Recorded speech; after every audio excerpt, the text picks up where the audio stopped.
What's going on, guys? My name is Eldeniro and welcome to another edition of Top 5 Tweets. Continuing with the trend last week of not using a footballer, today we're going to be examining Dyer's top 5 tweets. If you guys want to suggest anybody to use on this, if you have any tweets that you think are particularly amazing, let me know in the comment section below and I will have a look at them. Now, Dyer is a strange man. Once described by Kevin Bridges as a cunt, he currently stars on British soap opera EastEnders, but he's been in several movies and made several strange tweets, which today we're going to be examining and hopefully be majorly entertained by.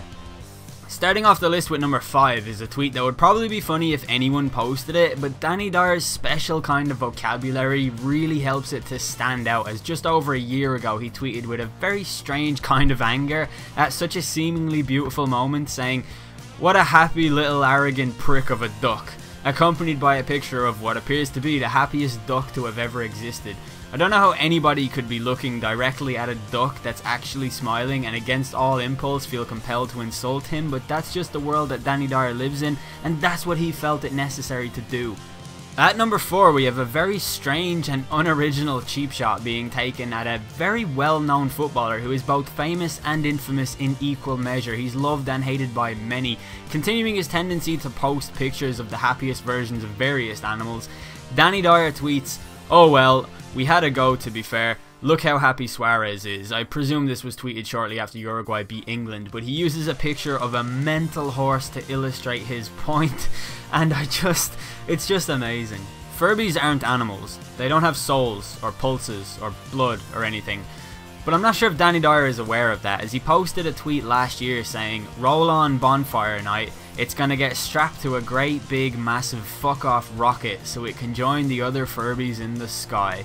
I don't know what the hell he's talking about here, or what his apparent problem with Furbies is, but I find it very strange that a grown man who fancies himself as a tough guy is strapping Furbies to rockets and launching them into annihilation in his spare time.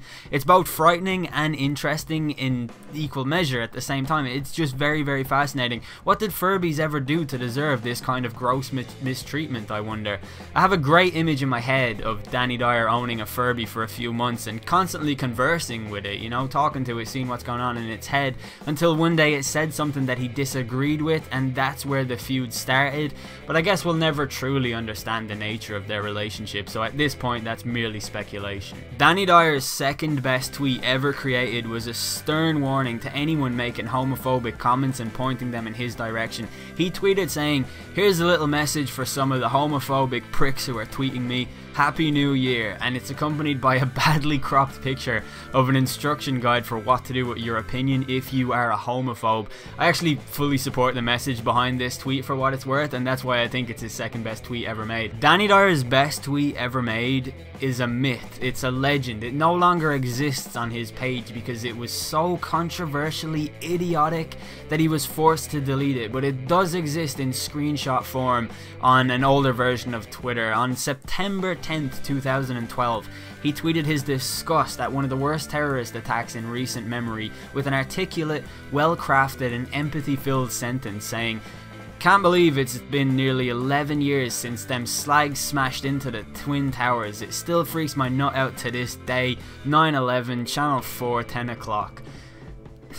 There aren't many ways to sum up this tweet without being even more offensive than the tweet itself, but how in the cunting blue fuck can a grown man not even summon a word as basic as terrorist, or plane, or tragedy to vent his frustration and confusion at a moment that shook the world? It's baffling, it's sad, but it's so goddamn entertaining. That's been this week's episode. Hopefully you guys enjoyed it. If you did, please do leave a like. That would be much appreciated. I've been Eldeniro. Thanks for watching.